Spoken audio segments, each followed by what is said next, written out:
bonne année 2019 à vous et puis aussi au club qu'on représente ici sur France Bleu Nord. Bonsoir Christian, bonsoir à tous. Effectivement, meilleurs vœux. Alors ils sont avec nous autour de la table ce soir pour cette première émission. Benoît de Quevauvillers, journaliste. Bonsoir et bonne année à tous et à toutes. Tony Giaquinto, ancien joueur et directeur sportif du LOSC. Bonsoir Tony. Bonsoir, meilleurs vœux à tous. Olivier Bonne santé surtout. Merci. Olivier Brochard, médecin et spécialiste de lutte antidopage. Bonsoir à tous et meilleurs vœux. Et puis première émission 2019 et première venue cette saison pour Emmanuel Magdelaine, rédacteur en chef adjoint et journaliste à François dans Pas-de-Calais. Merci de m'avoir invité. Bonsoir à tous et meilleurs vœux. Une belle équipe pour la première Christian ce soir. Quel programme pour nous accompagner ? Mais c'est pas la première fois que vous venez. Mais cette année. Voilà. Alors au sommaire ce soir, la très belle qualification de Croix pour les 16e de finale de la Coupe de France. On va en parler tout de suite. Le LOSC face à la DNCG. Le suivi du dossier valenciennois est-il en bonne voie ? Ça devrait se faire, mais c'est pas sûr. Et enfin, on parlera de Lens et de sa deuxième partie de saison. La question, c'est Lens peut-il encore atteindre son objectif ? C'est le programme de ce soir. Mais tout de suite, messieurs, avec vous, les cartons bleus ou rouges, Maxime ? Tribune Nord, les cartons. Vous avez l'habitude de l'émission, les cartons bleus pour un coup de cœur de la semaine, carton rouge pour un coup de gueule. Eh ben, on va commencer le tour de table comme d'habitude. Ouais. Allez, avec Christian, votre carton cette semaine pour qui ? Alors moi, c'est un carton bleu, mais disons que on va dire que c'est un carton hommage à André Roche, qui a été le président du CREF de Calais entre 1995 et 2006. Donc la fameuse épopée en l'an 2000 où Calais, on s'en rappelle, a joué la finale de la Coupe de France contre Nantes. Il a été battu par Nantes en finale, mais il avait sorti Bordeaux, il avait sorti Lille, il avait sorti Strasbourg. Ça avait été une vraie épopée. André Roche était un brave président, on a bien travaillé avec lui. Je me rappelle aussi avec Claude Thiriot. Puis c'est l'époque de Ladislas Lozano, de Réginald Beck, de aussi Sylvain Jor, après le deuxième entraîneur. Voilà, c'était un bon président et un brave homme. On a appris son décès et on salue sa mémoire. Emmanuel Magdelaine, votre carton. Alors moi, c'est fête de fin d'année, cette trêve de 3 semaines. C'est plutôt un carton rouge, mais au départ. Bien les cartons rouges, hein. Pourquoi ? Pas spécialement, mais là, c'est ce que j'ai trouvé, Christian.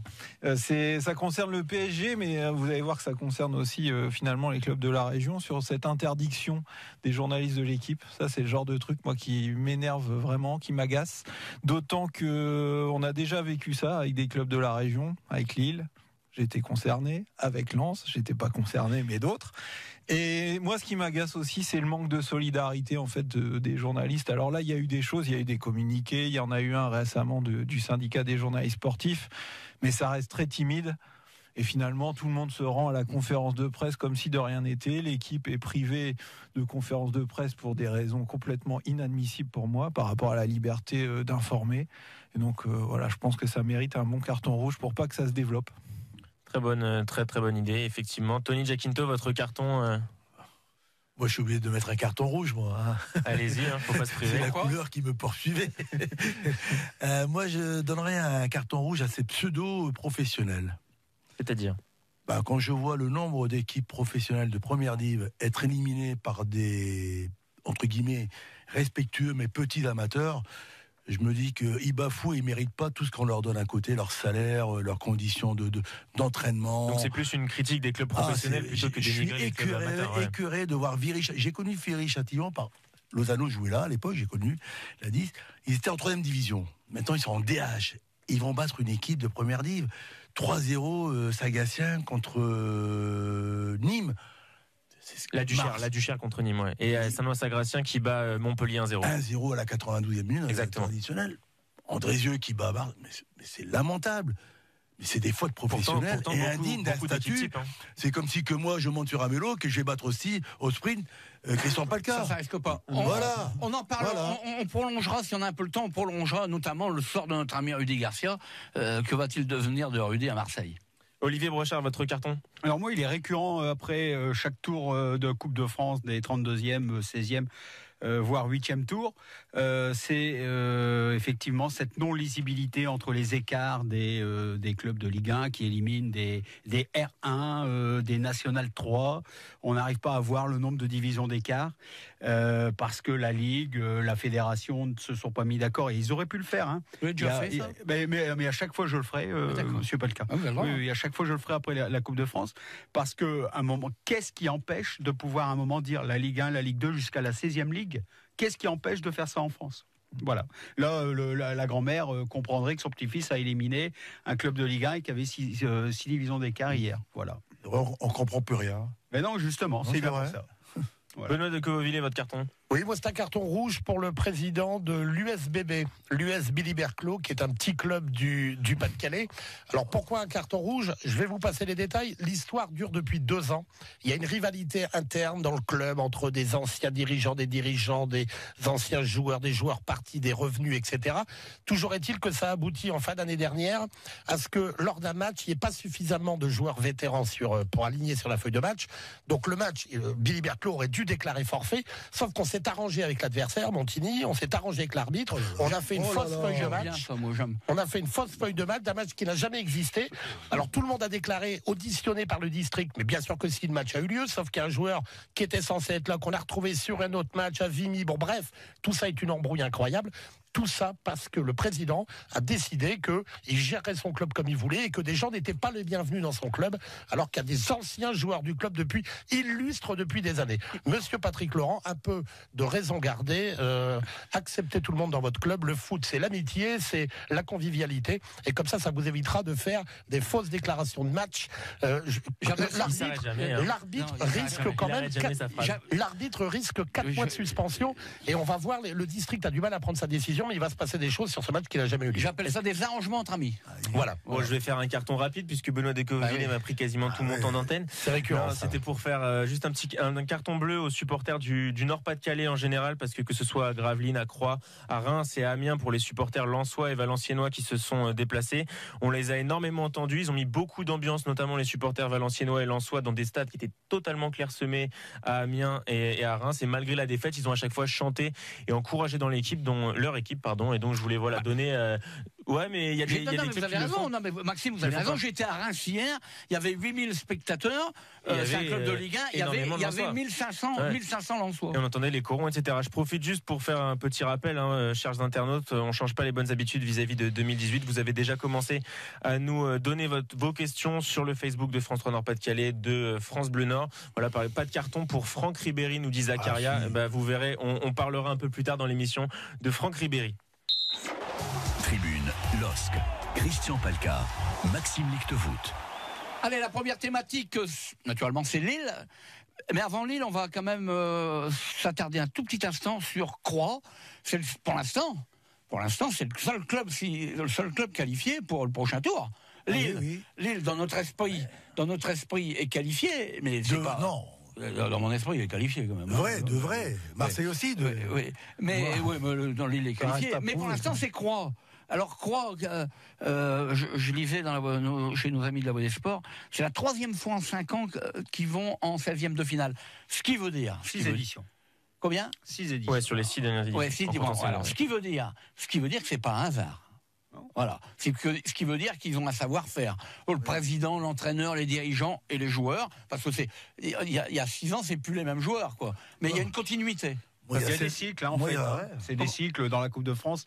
On les retrouve un petit peu. Ouais. Il y a eu Wascal à un moment, Croix dans les années 70. Avion. Avion.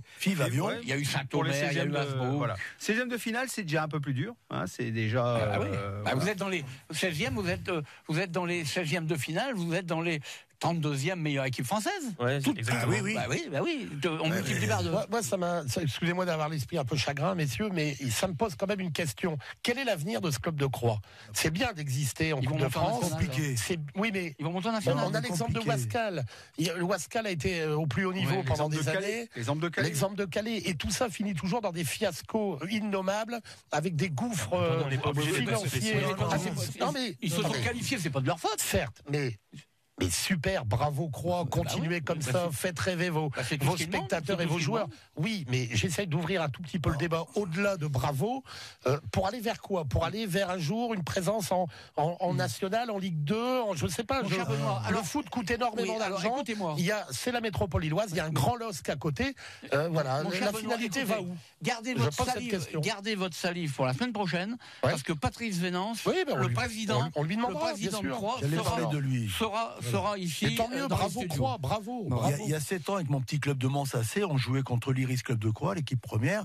Et je me rappelle, on a mené 1-0, 0-1 jusqu'à la 97e minute. Ils ont égalisé et ils montaient en division d'honneur à cette époque-là. Je suis à moitié d'accord avec Benoît. Pour moi, il n'y a pas un public à Croix. Ce que fait Vénante, c'est extraordinaire. Ouais. Je pense que niveau gestion, si demain il devait monter, il y aurait une gestion. On a parlé de Calais qui a fait quelque chose d'extraordinaire.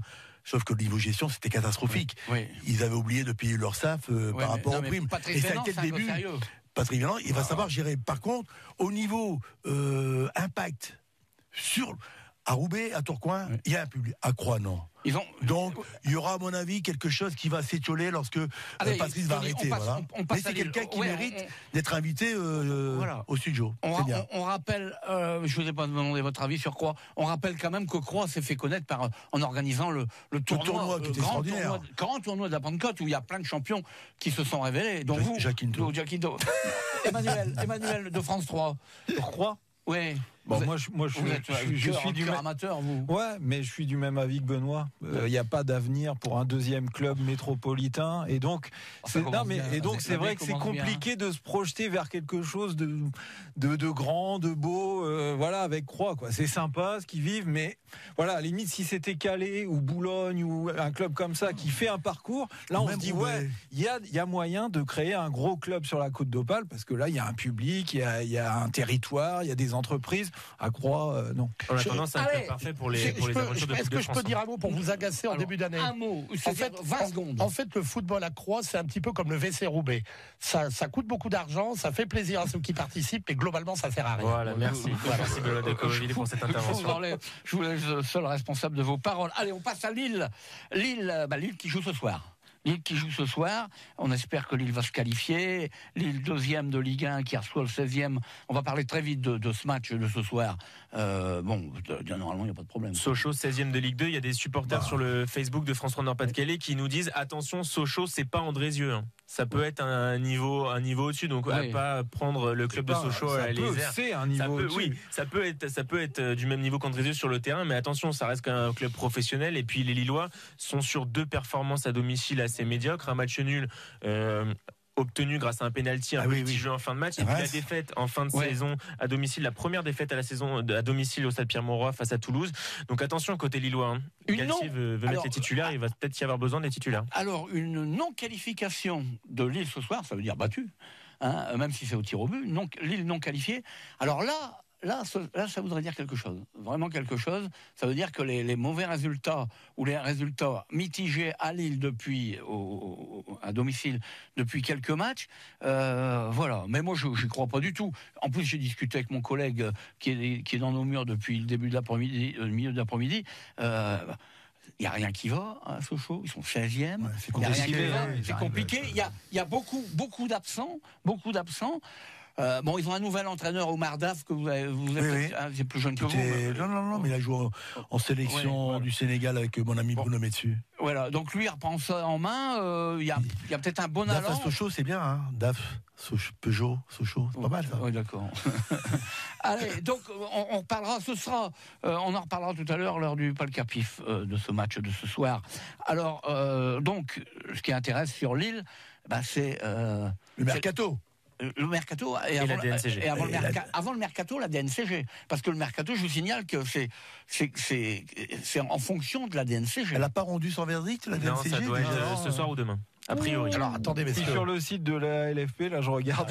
Il n'y a pas d'actualisation. Mais ça peut tomber ce soir, mais ça peut tomber aussi demain. C'est bizarre, ces périodes longues de réflexion. Non, attendez, parce qu'il faut quand même préciser un petit point de règlement. Ça a changé depuis 2 ans. C'est-à-dire qu'avant, la DNCG publiait ses décisions. Aujourd'hui, à la demande de certains présidents qui étaient très agacés sur ce que la DNCG publiait ou pas, un ancien président d'un club régional me dit on découvrait au travers des communiqués ce que la DNCG pensait de nos clubs. Donc il y a 2 ans, on leur a demandé d'arrêter de communiquer. Normalement, la DNCG communique au club concerné sa décision et le club concerné choisit ou pas de rendre publique la décision de la DNCG. Non, c'est la motivation. Ce dont tu parles, Benoît, c'est la motivation de la décision. En revanche, la décision, elle doit être publiée sur le site de la LFP. Ah si, c'est le cas. Et tu peux voir les décisions du 27 décembre. Voilà. Avec l'autorisation, après communication au club et en concertation avec le club. Ouais, mais ça se fait automatiquement. En revanche, la motivation de la décision, le pourquoi, seul le club est notifié des motivations, de pourquoi il y aurait un plafonnement des salaires, pourquoi interdiction de recruter éventuellement. Donc je dis qu'aujourd'hui, peut-être que le LOSC a été prévenu déjà très en amont de ce que la DNCG comptait faire vis-à-vis du club. C'est envisageable. Et moi, j'ai cru comprendre à travers les papiers d'aujourd'hui que la DNCG était un peu frileuse sur ce qu'on avait, sur la façon de procéder, de ce qui va se passer dans les jours qui viennent. Il y a 200 millions de dettes. Hein. Christian, money is money. Ouais. Non, 140. Ah, moi, c'est 200. 200. Ouais, si vous mettez l'historique, si vous mettez l'historique de l'héritage Sédou, effectivement, c'est 210 millions. Mais l'investissement de Gérard Lopez, c'est 140 millions d'euros. Mais s'ils vendent Nicolas Pepe pendant le mercato à 80 ou 70 ou 80... Le mercato de pas celui-ci. Non, celui-ci, on n'en sait rien, on ne sait pas. Je dis pas que c'est pas impossible, je dis pas que c'est pas impossible. S'ils vendent 2 joueurs, un 70 et un 50, la DNCG ne verra plus aucune objection à ce que le LOSC finisse sereinement sa saison. Mais alors là, on parle plus de... Tout est question de dollars, en fait. Mais là, on parle plus de l'île européen. Ah bah évidemment. On n'en sait rien, mais ce serait plus compliqué. Olivier Brochard, psychiatre. 2 sources sérieuses. La première qui vient de Suisse, des amis suisses. Il y a les amis en Suisse, vous. Voilà, oui. D'accord. C'est bizarre. Et m'ont affirmé que la décision de la DNCG, que la DNCG avait été fortement surpris, échaudé, questionné le parcours de Monaco qui était 19e. Et ça avait mis un peu la puce à l'oreille de dire quel business plan après à une équipe qui avait quand même qui avait vendu 600 millions de joueurs. Donc ça a mis un peu l'embrouille à la DNCG pour rendre un verdict cohérent. Par rapport au LOSC, vous dites. Par rapport au LOSC. Voilà l'affaire. Et deuxièmement, après le feuilleton de l'été où on était là sur les réseaux sociaux à guetter la moindre alerte, il n'en est pas autrement que la DNCG puisse un moment pondérer, en tout cas. Moi, je suis pas prendre du temps pour donner son verdict sur le LOSC. Moi, je suis pas. Je vous rassure, je suis pas une girouette. J'étais contre la gestion de la façon de faire de Campos. Je suis devenu pour et je suis en train de redevenir contre. Hein. Ça s'appelle être une girouette. Vous êtes en train de nous dire, vous nous développez le contraire de ce que vous dites. Je vais rebondir sur ce que vous venez de dire. C'est exactement le problème de la DNCG, c'est que depuis le début, on rappelle qu'il n'y a pas un sou de la poche même de Gérard Lopez qui est sorti. C'est que de la spéculation. Tout est de l'endettement. Il y a 80 millions quand même qui ont été déposés. Non. 80 millions qui ont été empruntés. 80 millions qui ont été empruntés. Il a mis en tout et pour tout, je vous dis le chiffre de tête, mais je crois que c'est de l'ordre de 200 000 euros au tout départ. Oui. 200 000 euros. Donc là, on est en train de parler de sommes qui n'ont rien à voir. Et donc, la DNCG, elle constate qu'effectivement, en termes de trésorerie, en termes de possibilités, Benoît parle de 70 millions pour Pépé, ça reste à prouver. Oui. Je veux dire, pour la DNCG, d'un point de vue purement objectif, bien évidemment. La DNCG sera contente si le LOSC vend 70 millions, je pense que le LOSC aussi, le club qui l'achète, je pense un peu moins. Parce qu'il est là, le problème. Il est là le problème. La DNCG, elle voit, tout compris, 200 millions de dettes, d'accord ? Le LOSC répond, oui, mais on a un nantissement de 85 millions. Mais vous dites, Emmanuel, que les 85 millions, ils sont même empruntés aussi. Bien sûr. Et je vais même vous donner une information qui est fort pour emprunter, mais à 14%, il y a beaucoup de gens quand même qui se pressent pour prêter de l'argent. Plus qu'à 5%. À condition... C'est plus 12, c'est plus 12, mais bon. Emmanuel, à condition d'être sûr de le récupérer. Non. C'est ça que vous voulez pas comprendre, Christian. Un fonds comme Elliott, un fonds comme Elliott qui prête chaque année 1000 milliards d'euros. Il prête 70% sans risque. Vous savez, ça ronronne. Et ça leur rapporte 2,5-3%. Après, ils prêtent 15% à risque moyen et modéré, où là, ça leur rapporte 5 ou 6%. Et ils prêtent à très haut risque sur certains dossiers avec un très fort taux de rémunération, sachant que si ça s'écroule... Et c'est quoi le critère de sélection pour prêter à très haut risque ? Je pense que M. Lopez doit avoir des contacts du côté de Dubaï avec des gens qui travaillent pour Elliott et qui cherchent... Parce qu'il faut savoir que les gens qui font les intermédiaires entre les fonds de pension et les entreprises comme le foot sont rémunérés à ce qu'ils prêtent. Ils touchent des coms là-dessus. Donc ils ont intérêt à prêter. Non, mais si ça se passe comme ça, Elliott deviendrait le propriétaire du LOSC. Il l'est déjà. Oui, non, il est aujourd'hui. S'ils arrêtent, ils perdraient leur argent. Non, mais ils s'effaceraient parce que pour eux, ce serait la direction, une goutte d'eau dans un océan. Redémarrer le LOSC parce qu'ils pourraient pas te permettre de perdre. Attendez, ils ont déjà. Elliott a déjà effacé une dette de 70 millions d'euros. Il l'a déjà fait. Moi, j'ai un doute. Abandonner 70 millions d'euros de créances pour l'exercice 2016-2017. Alors, un abandon de créance, ça ne veut pas dire que Elliott ne retrouvera pas un jour ses billes. Bien sûr. Une info quand même importante, le 20 décembre dernier, au registre du commerce, le LOSC a fait une demande, alors c'est hyper technique, sont des actions, je vous lis parce que même moi, actions de préférence à dividende. Ça veut dire quoi ? Qu'ils vont faire rentrer dans l'actionnariat de LOSC SAS un actionnaire qui aura, pourquoi pas, une action, mais qui en revanche aura une préférence sur les bénéfices futurs. Imaginons qu'ils vendent PP, rien qu'avec une action, cet actionnaire qu'on ne connaît pas, qui peut être un créancier, qui peut être Elliott, qui peut être un nouvel actionnaire ramené par Gérard Lopez. En tout cas, le LOSC a demandé à émettre ces nouvelles actions d'un type particulier. En gros, vous avez une seule action, Gervais Martel avait ce type d'action, qui vous donne énormément de pouvoir. Là, en l'occurrence, c'est le pouvoir de toucher une grosse partie des bénéfices qu'éventuellement ferait le LOSC. Ça veut dire, la date ce qui est important dans ce que je viens de dire, c'est effectivement le fait qu'il se trame des choses et qu'on était le 20 décembre. Ça veut dire que quand même, le LOSC est obligé de s'adapter aux demandes de la DNCG. Ils n'ont pas fait ça le 20 décembre, peu avant Noël, et que ça n'a aucun rapport avec la DNCG. Donc le LOSC est bien, quelque part, en train d'essayer de répondre aux exigences de la DNCG, et contrairement à ce que dit Christophe Galtier, je ne pense pas qu'il y ait un traitement de défaveur.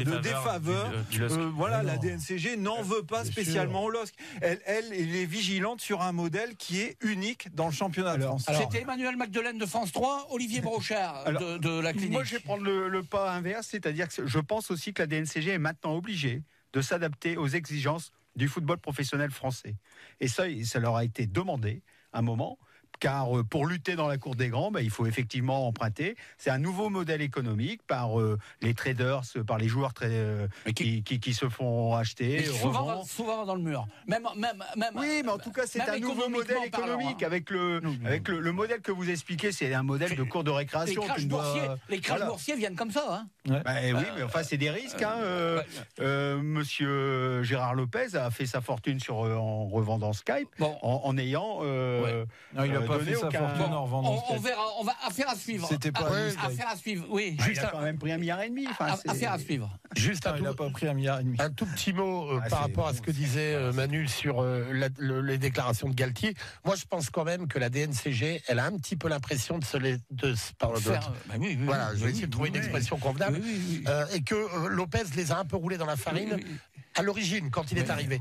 Et je pense qu'ils ne mettront pas de bâton gratuitement dans les roues, bien évidemment. Mais c'est pas leur intérêt. Ils ne céderont rien. Ils ne lâcheront pas un soupçon de terrain. C'est pas leur intérêt. Tout à fait. Vous ne pouvez pas laisser les choses comme ça au 20 décembre en disant. On termine encore. On va faire encore 2 minutes. Donc allez-y. Juste une petite info pour montrer que tout ne va pas pour le mieux au LOSC, on les finance. Juste un petit exemple qui va parler à tout le monde. Il n'y a toujours pas de sponsor principal sur le maillot. Je veux dire, un club qui va super bien, qui a des perspectives magnifiques, qui va peut-être jouer en Ligue des Champions l'année prochaine, comment on explique, à part par ses problèmes, ses soucis financiers et de visibilité, ne serait-ce même pas à long terme, je parle même à moyen terme, voire à court terme, forcément, une entreprise, je sais pas, moi, Auchan, des gens comme le Nord, avec les grandes enseignes, se dit, mais c'est qui Gérard Lopez, c'est quoi son modèle, comment ça marche, est-ce que vraiment ça va tenir? Barcelone a un moment joué sans sponsor. Non, Barcelone, c'était une volonté, c'était un choix. C'était une volonté du club, c'était le seul club à ne pas vouloir avoir.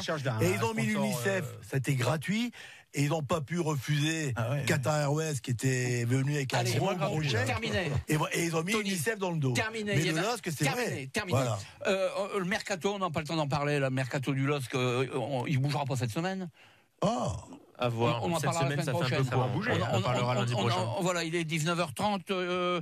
Dans un quart d'heure, Maxime, vous avez la revue du net, vous. Hein. La revue du net, on parlera de 3 sujets ce soir, essentiellement Eden Hazard. On parlera aussi de Franck Ribéry, évidemment, et puis d'anciens du LOSC qui réussissent en Angleterre. Eden Hazard, vous nous le sortez tous les lundis. Hein. Oui, mais en même temps, il y a des actualités avec Eden Eden Hazard. Chez Eden Hazard, Non, j'en ai pas. Tribune VAFC, Christian Palka, Maxime Lichtevoet. Alors, on va passer à la deuxième thématique. Alors déjà, vous avez la revue du net. C'est quoi dans 15 minutes. Oui, mais vous parlez de quoi? Je vous l'ai dit, Hazard, Ribéry, et puis les joueurs. D'accord, pas de problème. D'accord, oui, j'avais pas entendu. Alors, tour de table. Benoît de Quevauvillers. Qu'est-ce que je peux faire pour vous? Rien du tout. Je sais pas, vous dites tour de table. Non, c'est pour rappeler qui est autour de la table. On a Benoît de Quevauvillers, je suis là, ouais. Olivier Brochard, on a Tony Giaquinto, ancien joueur, directeur sportif du LOSC, Emmanuel Magdelaine qui fait sa première ce soir dans mon petit plan, c'est moi qui faisais les tours de table. Excusez-moi, j'ai pris la suite. On a Christian Palka, que vous venez d'entendre. Donc Emmanuel Magdelaine, ce qui fait, c'est pas sa première, mais pratiquement. Tony Giaquinto, Olivier Brochard, le psychiatre, Benoît et Maxime Lichtevoet de France 3. Alors deuxième thématique, Valenciennes. Les supporters s'inquiètent sur le Facebook. Les supporters s'inquiètent. Alors, ils ont 2 raisons de s'inquiéter. La raison sportive, parce que Valenciennes n'est pas à l'abri. Là, ils vont recevoir Sochaux vendredi. Concurrent direct. Ils ont intérêt à faire un résultat. Ils viennent de se faire éliminer en Coupe de France. C'était face à Sans-Gloire. C'était Amiens. Donc, mais c'était pas un beau match. Alors, Valenciennes. Qui a des news sur Valenciennes? On parle. Parce qu'il y a 3 semaines, c'était presque fait avec l'ancien président. Mais normalement, c'est presque fait. Normalement, c'est presque fait. L'ancien ministre qui transpire. Non, mais il est fou du foot. Oui. Et lui, son rêve, c'est demain d'être président. Donc, il avance beaucoup de pions, mais il n'y a pas de sous, c'est pas lui qui met les sous. Il en rêve tellement que peu importe le club d'ailleurs. Et peu importe qui va investir. Et souvent, ces contacts sont un peu nébuleux. Le président du district Escaut a été nommé directeur général du club cet après-midi, vous le savez. Non, c'est comme le président Ilzik. Le président du district du Hainaut qui devient directeur administratif. Escaut. C'est un nouveau. Escaut, c'est un nouveau président. Avant, c'était. Il est là depuis 2 ans. Il avait remonté bien le district. Cazin avant, non? Comment? C'était Cazin. Tout à fait. C'est ça. Bernard Monsieur Cazin. Et donc, celui qui l'avait remplacé il y a 2 ans, qui avait remplacé Cazin, a été nommé cet après-midi directeur commercial et administratif de VAFC. Enfin, c'est pas ça qui va faire que VA prendra moins de buts. Hein. Ouais. Le problème de VA, il est sur sa défense. Il a encore pris un but à Amiens où la défense se regarde. Et après, quand je lis les articles, il dit oui, défensivement.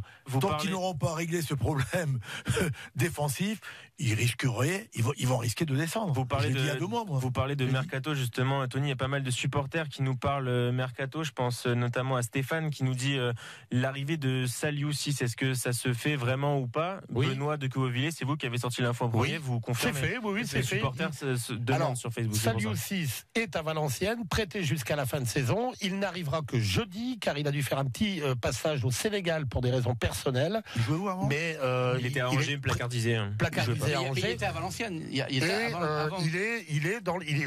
Réginald Doré compte sur lui. Alors il va peut-être pas contre Sochaux parce qu'il va falloir qu'il retrouve un peu de rythme. Il jouait plus à Angers comme le dit Tony, mais Saliou 6 sera valenciennois jusqu'à la fin de saison. Autre question mercato, mais elle s'adresse à tout le monde. La Voix du Nord, comme nous le dit Dimitri sur le Facebook de France 3 Nord-Pas-de-Calais, la Voix du Nord parle d'un jeune attaquant en manque de temps de jeu qui serait visé par Valenciennes. Alors c'est assez large. Est-ce qu'on a des infos? Est-ce qu'on a des pistes sur cet attaquant? Lille, ils en ont un, Farage. Qui joue avec la réserve. Moi, je connais bien son père, je le connais bien, cette famille. Je l'ai dit, il perd son temps. Très bon il est très à mon bon avis, il n'avait pas l'année dernière le niveau pour la L1, c'était encore un peu trop pour lui. Être prêté en Ligue 2, ça pourrait prêté en être... D2, ça pourrait être pour lui un bon tremplin et ça serait une évolution intelligente. Mais des jeunes, ils l'ont fait jouer arrière, alors que mais des jeunes attaquants, Steve Ambry, c'est des jeunes attaquants. Mais on a 45 000. Ils en ont alors. Chouillard à Lens, il pourrait aussi être prêté. Encore que là, il joue un peu plus. Mais c'est pas garanti qu'il va faire tous les matchs à Lens. Chouillard pourrait être aussi une bonne recrue. Mais moi, je dis, le premier problème, c'est derrière, c'est pas devant. Ouais, effectivement, Nestor qui provoque un but un peu casquette. Et qui lève le bras, qui fait la circulation. Et puis... Ouais, mais bon, à la limite, la Coupe de France, c'était pas leur priorité. C'est jamais bon de perdre des matchs, Christian. Tout à fait. Jamais face à Amiens, qui est chez eux. Bien sûr. Le problème, c'est surtout la manière, que ce soit le match à Amiens ce week-end ou même le match. Alors, c'était avant les vacances, il y a plus de 3 semaines. Ils perdent à domicile contre Metz, qui est un des leaders du championnat. Ouais. Mais le problème, c'est pas tant le score ou la défaite, c'est vraiment la manière contre Metz. Ils ont pris des buts. Je vais être un peu méchant, ils ont presque arrêté de jouer, ils se sont totalement découragés, il n'y a pas eu de remobilisation alors qu'ils jouaient à domicile. Là, ils jouent à Amiens. À Amiens, il n'y a pas énormément d'adversité, il n'y a pas une énorme ambiance, 40 000 supporters qui sont contre vous, etc. C'est un match de Coupe de France, c'est un match où il faut se lâcher, prendre du plaisir pour essayer de reprendre confiance. Et pareil, une fois qu'ils ont pris des buts, ils ont commencé un peu à abandonner. C'est plus l'attitude et le caractère qui pose problème pour moi sur les derniers matchs de Valenciennes. Alors que lors du derby, ils avaient montré tout l'inverse. Oui, mais ça c'est un match à part, je le dis aussi. Non, mais c'est un match à part. On va revenir parce qu'on était parti sur la reprise. Du club. Ouais, parce que les résultats sont quand même conditionnés par la reprise. Oui, parce vous n'allez pas me dire, même si des garçons comme Roudet, comme Damien Perkis, l'évolution du club est conditionnée, mais pas les résultats. Mais si, parce que les résultats aussi. Les résultats, bien évidemment. Si vous êtes dans une équipe où vous ne savez pas si le mois prochain, ça va continuer. Rien ne dit que Valenciennes va arrêter, même si les repreneurs ne viennent pas. Ça n'a rien à voir, ça. S'il n'y a pas de repreneur, il y a un climat général dans un club. Si un repreneur, il y aura peut-être une enveloppe pour se renforcer. Là, d'accord. Ça va impacter le groupe de la deuxième partie de championnat. Mais actuellement, à Amiens, je vois pas le fait que les repreneurs ne sont pas encore en place. Et puis faire en sorte que VA perde. Je vois pas en quoi ça peut jouer. Le plan social a quand même joué sur Lens. Parce qu'il y a des buts. Le plan social a quand même joué sur Lens. Le plan social, c'est différent. Sur Valenciennes, on reste sur Valenciennes. Là, les joueurs de Valenciennes, à ce que je sais, ils continuent d'être rémunérés. Donc, il n'y a pas de souci. Le problème pour un footballeur, c'est lorsque le 30 du mois, le virement n'est pas effectué. Là, on commence à se gratter parce qu'il faut faire face à des... Là, ils n'ont pas de problème financier, excuse-moi, Christian. Le problème, c'est qu'ils ne gagnent pas. Après, s'il n'y a pas de repreneur, la situation globale du club va stagner. Voilà. Et ça peut être pire. Moi, je dis que s'il n'y a pas de changements radicaux, Valenciennes peut descendre en national. Et pour qu'il y ait un changement radical, il faut un apport d'argent, des pépettes. Voilà. Et apparemment, Eddy Zia qui dit qu'il y a son acheteur qui est là, il tient sous la main, mais il y a rien qui se fait, quoi. Alors, est-ce qu'on a des informations? Oui, il y a deux petites Patrick choses. Partouche également, parce que les supporters demandent. Pour l'instant, Patrick Partouche, il a un droit de préemption, c'est-à-dire qu'il attend de voir ce qui va se passer avec la proposition de la société suisse et de voir quelle va être la décision de la DNCG. Mais là où je suis pas d'accord avec Tony, c'est qu'il y a des problèmes financiers aujourd'hui à Valenciennes. Il y a des problèmes de trésorerie. Il y a des problèmes de trésorerie qui vont devenir très importants si la vente ne s'effectue pas rapidement. Ça, c'est la première chose. La deuxième chose, il y a un contrat de vente en bonne et due forme qui a été signé entre Eddy Zdiek et la société suisse. Il existe ce contrat de vente. Il y a deux conditions suspensives. La première condition, c'est l'évidence de fonds. C'est-à-dire que tant qu'il n'y a pas les fonds nécessaires sur un compte bloqué, validé par Tracfin, etc., la vente ne peut pas s'effectuer. Et la deuxième condition, c'est l'accord de la DNCG. Or, et là j'ai commis une erreur, moi personnellement, en annonçant il y a quelques semaines... Ça t'arrive pas souvent, hein. En annonçant que Valenciennes était convoqué le 8, c'est pas vrai. Le 8, c'est l'ouverture de la session d'hiver de la DNCG. C'est-à-dire que la DNCG dit, messieurs les Valenciennois, vous êtes les bienvenus quand vous voulez. Mais vous êtes les bienvenus quand vous nous aurez envoyé, vous et les repreneurs, la totalité des documents demandés. Or, au moment où on parle, aucune évidence de fond, c'est-à-dire que l'argent n'a pas été déposé et les documents demandés au club n'ont pas été envoyés à la DNCG. Est-ce qu'on peut croire que c'est sérieux alors? Ce qui laisse supposer que le projet a beaucoup de mal à se mettre en place. Alors, on va pas être oiseau de mauvais augure, mais on rappelle des faits. Éric Besson a soutenu le projet de reprise de Mayol, qui est connu pour être un escroc notoire du football. Maintenant, tout le monde le sait. Il l'a soutenu. Alors aujourd'hui, il dit oui, je me suis fait avoir, et lui-même s'est fait avoir, tout ça. En tout cas, ça dit juste une chose, c'est que tant que les fonds, comme dit Benoît, ne sont pas, voilà, le projet de reprise d'Éric Besson et du fonds qui est derrière lui.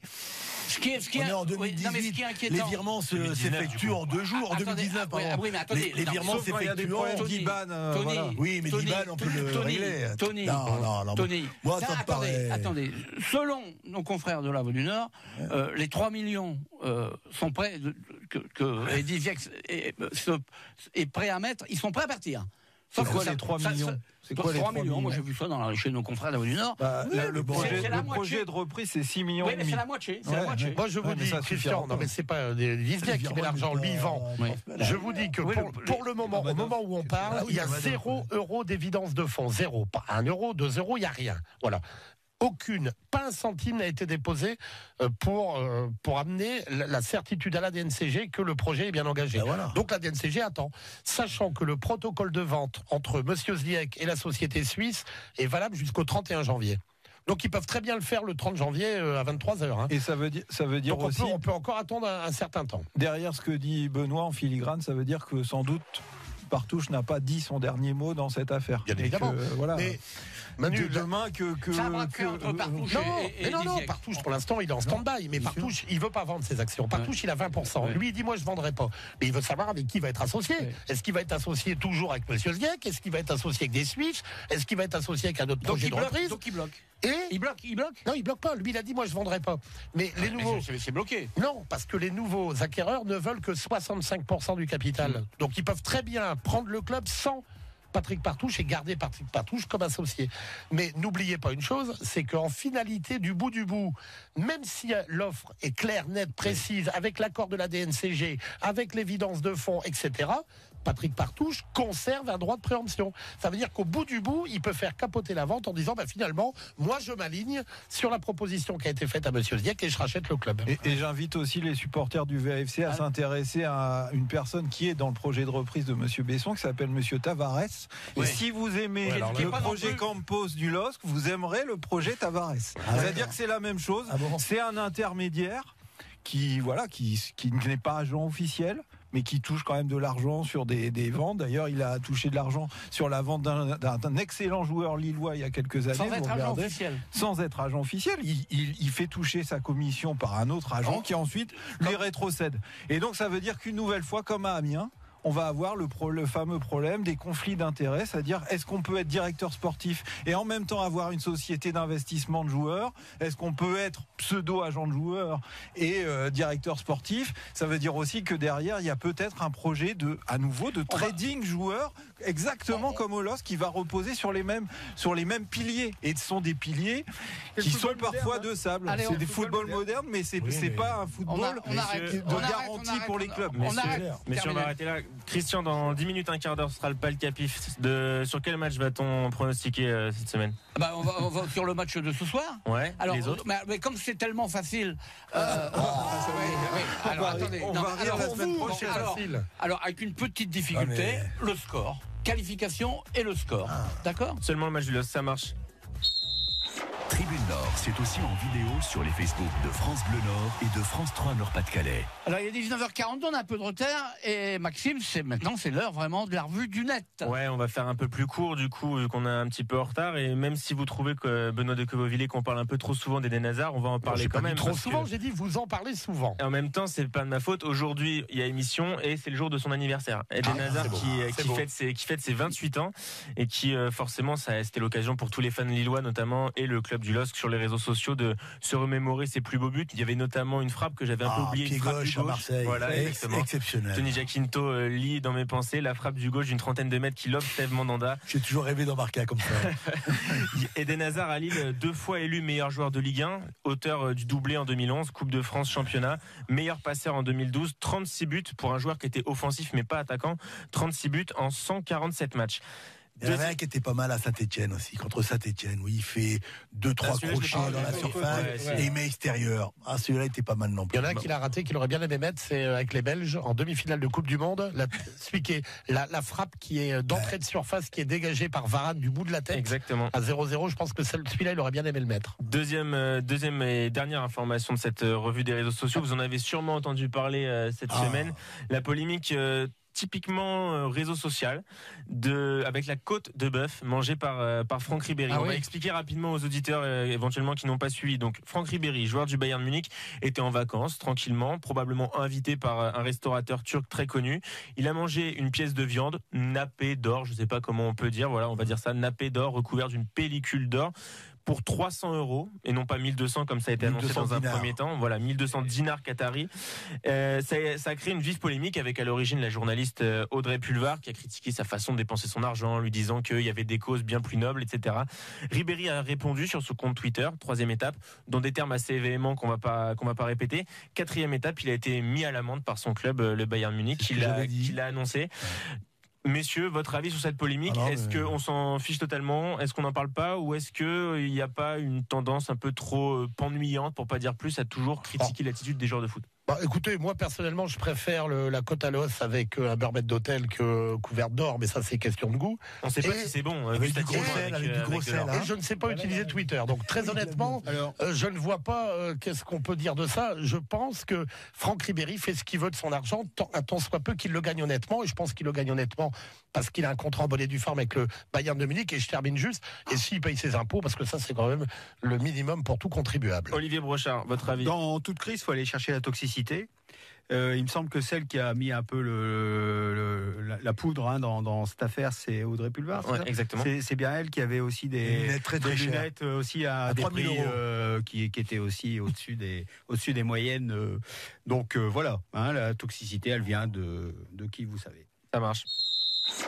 Tribune sang et or, Christian Palka, Maxime Lichtevoet. Allez, on passe à Lens.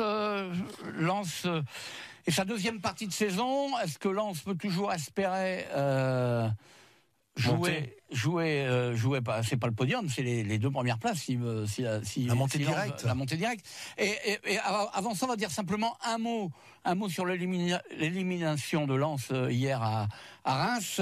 2-0, rien à dire, 2 buts en 4 minutes. Le penalty un peu sévère. Alors, écoutez, vous donnez, comment on dit, vous donnez le bâton pour vous faire écouter ça. On va écouter Montagnier. J'ai récupéré 12 secondes de l'interview après match de Montagnier. C'est passé ce matin dans nos journaux. On écoute Montagnier. Vous avez raison que c'est sévère. Sur la deuxième mi-temps, il y a pas mal de motifs de satisfaction, même si c'est la déception qui domine de ne pas passer ce tour de coupe. Après, sur un match 90 minutes à l'extérieur contre une Ligue 1, on sait qu'on aura des moments faibles, et c'est sur ce moment-là faible qu'il ne faut pas prendre de but. Je reste persuadé, le penalty, ça fait chier quand même, et ça on peut rien faire.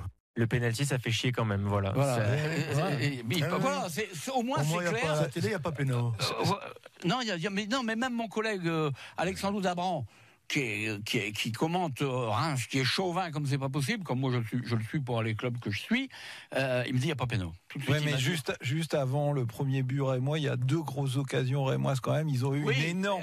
Ils ont eu 10 minutes énormes, Reims, et Lens a craqué dans ces 10 minutes-là. Donc là, ça c'est un fait. C'est un fait. Il aurait pu y avoir 2-0 même sans le pénalty. À la 25e minute, il y a un poteau. Ouais. À la 29e, il y a une frappe. Il y a Oudin qui est tout seul devant le but, il va à côté. Et donc, après, il y a surtout pendant une demi-heure le jeu qui se déroule toujours du même côté. Ouais. On sent que, moi je suis pas coach de quoi que ce soit, qu'il y a quelque chose à amener pour essayer de contrer ces attaques qui viennent à droite de Reims, et on sent que le danger va venir de là. Oui. Et c'est à ça que Montagnier, et c'est pas la première fois dans ses défaites où ces choses-là, il ne le remédie pas d'emblée. Mais en deuxième mi-temps, ils ont montré des choses. Et oui, mais ça, seconde mi-temps, il y a déjà et Montagnier était quand même, comment je pourrais dire, naturellement, il était très déçu du résultat. La première mi-temps, ça, voilà, on a joué un quart d'heure après, c'était compliqué. Mais il était sur la deuxième mi-temps, il était quand même un petit peu, bon, on a fait un bon stage d'entraînement et on est prêt. Il a dit, voilà, en conclusion, on a dit que c'était un bon match. On n'est pas qualifié, mais on a fait un bon match pour reprendre le championnat. Christian, on a vu dans ce match une chose hyper intéressante, c'est qu'il y a techniquement une différence importante entre les joueurs de Lens et les joueurs de Reims. Ils sont en Ligue 1. Oui, mais parfois vous la voyez pas, c'est pas aussi flagrant. Mais là, c'était vraiment flagrant. La maîtrise technique, elle était rémoise. Et donc la seule façon de bouger Reims, c'était d'y mettre de l'intensité. Et moi, ce qui m'inquiète, c'est que les Lensois n'ont pas mis d'intensité pendant 45 minutes. Vous savez, ils jouent tranquille. Ils essayent de lécher le jeu, de faire des choses propres, etc. Mais il n'y a pas de fighting spirit. En deuxième mi-temps, il y a eu un peu. En deuxième mi-temps, il y a eu un peu. Gomis, quand il frappe dans la surface, et il y a l'arrêt splendide de Mendy qui fait une horizontale incroyable. On est d'accord, mais comme dit Olivier, il y avait déjà 2-0. Mais moi, ce qui m'inquiète, c'est que ce manque d'état d'esprit, ça fait 4-5 matchs qu'on le voit à Lens. Et moi, j'ai l'impression que ces joueurs qui ont fait un début de saison extraordinaire, à un moment donné, ils se sont dit, on va monter les doigts dans le nez en Ligue 1, et qu'aujourd'hui, ils se rendent compte qu'ils n'ont pas le talent pour, et qu'il faut remettre l'ouvrage sur le métier. Non, mais la question, on se l'est déjà posée, pourquoi, et moi, je l'ai déjà posé à Montagnier, et je vais la poser à nouveau, pourquoi, d'un seul coup, ces mêmes joueurs, vous dites vous-même, ils ont fait un bon début de saison. Pourquoi ces mêmes joueurs arrêtent de jouer? La facilité, monsieur Palka. Non, pas forcément. Il y a aussi les autres équipes qui commencent à analyser leur jeu. Forcément, ils font des séances vidéo. Ils ont vu plusieurs matchs de Lens. Ils commencent à s'y adapter, connaître un peu les points faibles, etc. Il y a des joueurs, on l'avait dit en fin d'année 2018, il y a des joueurs qui physiquement étaient un peu dans le dur. Il y a peu de renouvellement. Là, il n'ont pas de banc derrière. Voilà, c'est ça. Il n'y a pas de banc derrière. Et vous savez combien c'est un problème. L'équipe réserve est combien au classement de l'ancienne CFA. Avant-dernière. Ils sont avant-derniers. Donc moi, je suis un peu d'accord avec Benoît. Il n'y a pas de profondeur. Après, ce qui a fait très mal au Racing Club de Lens, j'assistais à ce match-là, c'est la victoire contre le Gazélec. Ils ont joué en pantoufle, ils ont gagné 5-0. Il y a eu des belles actions, ça aurait pu faire 7-8-0. Et je pense que ça, un petit peu dans leur tête, ils ont dit, tiens, avec ce public, rien peut nous arriver, on sera toujours capable de marquer un but de plus parce que ce public va nous porter. Et inconsciemment, ils mettent peut-être moins de hargne, moins d'agressivité sur le terrain. Moi, franchement... Benoît, non, mais juste, moi, je les ai trouvés dans l'ensemble, je les ai trouvés pas mal. Parce que je trouve que ce qu'on a vu aussi, c'est que Reims, qui est une équipe qui monte quand même, c'est bien. Reims, c'est une bonne équipe. Défense de Ligue 1, c'est la défense de Ligue 1. Donc, je trouve qu'ils n'ont pas été ridicules face à Reims. Reims, c'est une bonne équipe. Lens a montré des choses. Je ne veux pas dire que Lens a été rassurant, mais quand même un peu par rapport au dernier match. Je trouve qu'on était quand même un petit cran au-dessus. Je suis totalement d'accord. Voilà, maintenant, ça ne veut pas dire que ça suffit. Je suis d'accord sur le fighting spirit et tout ça. Ça ne veut pas dire que ce qu'on a vu, ça suffit. Mais pour un match de reprise face à une bonne équipe de Ligue 1, je trouve qu'il y a quelque chose d'un petit peu rassurant. Et on n'en avait pas parlé parce qu'il n'y avait pas eu d'émission après ce match, mais le dernier match de l'année civile 2018, quand ils perdent contre Ajaccio à domicile, il me semble, c'est totalement contre le cours du jeu. Certes, ils n'étaient pas dans une bonne dynamique. Il y a une défaite, oui, mais sur le fond du jeu, là, il y avait eu plus de fighting spirit, là, il y avait eu plus d'occasions. Moi, je trouve que sur les derniers matchs, dans le fond du jeu, Lens est plus intéressant. Il manque la finition, ça, par contre, c'est indéniable. Question qui va intéresser les auditeurs. La vraie question. Si jamais, je me tourne vers vous, Benoît, si jamais Lens ne montait pas, ce serait dramatique ou ce serait quoi? Ce serait problématique. Ça serait très problématique. Je pense que M. Gourlian n'imagine pas une seule seconde qu'il ne montera pas en Ligue 1 à la fin de la saison. Et de toute façon, ce que dit Benoît, ça a été confirmé plusieurs fois par les dirigeants. Lens est programmé pour monter au plus tard à cette fin de saison. C'est-à-dire qu'ils étaient déjà programmés les saisons précédentes, mais financièrement, ce n'est plus possible de tenir le rythme avec la Gaillette, avec tout ce qu'on sait depuis des années, les charges énormes que représente le fonctionnement en fait du club de Lens, son train de vie, tout ça, ce n'est plus compatible avec Donc ça veut dire qu'il y aura. N'oubliez pas, Monsieur Palka, j'ai rencontré Joseph Gourlian quelques jours avant Noël, et il m'a dit de façon très imagée, à Lens, il y a une salle des trophées. Vous savez, un petit peu comme les têtes de sanglier qu'on peut mettre comme ça. Il dit il y a déjà 3 trophées au mur de gens qui se sont ruinés pour le club. Il m'a cité Gervais Martel, il m'a cité Hafiz Mamadov et il m'a cité le Crédit Agricole. Qui s'est pas ruiné, mais qui a perdu quand même un gros billet de 20 millions d'euros. Et il m'a dit... Il est hors de question que je sois le 4e trophée accroché au mur. Je ne mettrai pas en péril mon patrimoine pour le Racing Club de Lens. Donc ça veut dire qu'il n'ouvrira pas les cordons de la bourse pour enrichir éventuellement l'effectif de plusieurs joueurs. Mais il y a une dernière chose qu'il faut poser comme problématique. Moi je trouve qu'aujourd'hui à Lens, alors je ne vais pas me faire que des amis, il y a un problème de gardien. C'est-à-dire que Jean-Louis Leca est un homme de Philippe Montagnier et le relais de Philippe Montagnier et Walid Mesloub sur le terrain, c'est l'homme qui tient les jeunes dans le vestiaire, mais selon moi, il est limite sur les prestations sur le terrain. Ça fait 3-4 matchs. Le premier but, il ne doit pas le prendre. On est bien d'accord. Et dimanche, le premier but, il est trop court. J'attends de voir il est limite caravane, comme on dit. Et j'attends de voir comment Philippe Montagnier, à un moment donné, va expliquer à Leca qu'il faut mettre Vachou. Sur les 8 derniers matchs, ils ont pris 6 fois de but. Messieurs, voilà. Moi, ce qui me fait peur, c'est que justement les joueurs savent aussi que c'est impératif, la montée est impérative, et qu'ils vont attraper le Traxir, quoi, et puis qu'ils vont jouer avec le frein à main. Voilà, il est 19h54, cette émission est bientôt terminée. On va passer au Palcapif. Le Palcapif. Messieurs, rapidement sur les scores et les pronostics qui ont été faits. Je donne le dernier. Ouais, ça marche. Je vais faire ma popote à travers ce qu'ils vont dire. Pour vous rappeler qu'avant les vacances, c'est un 0 pointé. Alors toutes les personnes présentes ce soir n'étaient pas là pour les derniers pronostics. Pas joué, mais c'était un 0 pointé parce que personne n'avait vu venir la défaite du LOSC face à Toulouse et personne n'avait vu venir la défaite de Lens face à Ajaccio. Pour le Havre Valenciennes, les paris ont été notés puisque le match a été reporté. Et par contre, le match, quand il se jouera, je ressortirai les pronos pour voir si tout le monde avait peut-être un peu sauvé sa soirée pronostic d'avant les vacances. Au classement général, Benoît de Queveauvillé, je dois l'admettre, est encore premier. Je dois l'admettre, ça vous fait mal quand même. Ça va aller. Vous allez progresser, Maxime. Devant Jean-Marc Devray qui n'est pas là, devant Tony et Cédric et Christian, vous êtes avant-dernier et je le reconnais, je suis tout seul lanterne rouge. C'est aussi un métier d'être lanterne rouge. Christian n'est pas dernier. Christian n'est pas dernier. C'est incroyable. Allez, ça c'est pas beau, Tony. Les pronostics sur Lille-Sochaux. Donc comme l'a dit Christian tout à l'heure, il faut donner le score et je vais commencer en voyant un 2-1 après prolongation pour le LOSC. À vous, Benoît. 2-0 dans le temps réglementaire. 2-0 dans le temps réglementaire. Alors effectivement, moi je me suis penché sur les réseaux, sur les sites paris sportifs. J'ai peur. 1,20, c'est-à-dire vous mettez 10 €, vous avez 12 € si Lille gagne, donc ça vaut rien du tout. Vous l'avez dit tout à l'heure. Après il y avait quelque chose d'intéressant, c'était avec le nom d'un buteur. Alors Nicolas Pépé, il y avait pareil 18 € pour 10 €. Ce qui est très intéressant, et ça vos auditeurs doivent tout de suite aller sur les sites, c'est y aura-t-il un penalty marqué par Lille pendant la rencontre? Moi je dis oui, et là c'est 3,70. Vous mettez 100 €, vous avez 370 €. Voilà. Et vous pouvez aller manger une côte à l'os avec Franck Ribéry.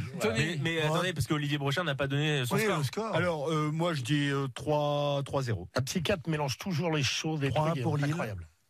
3-1 pour Lille. Je pense que il faut quand même les aider de la voix, quoi. Il faut les pousser, quoi. Un partout, qualification de Sochaux, penalty.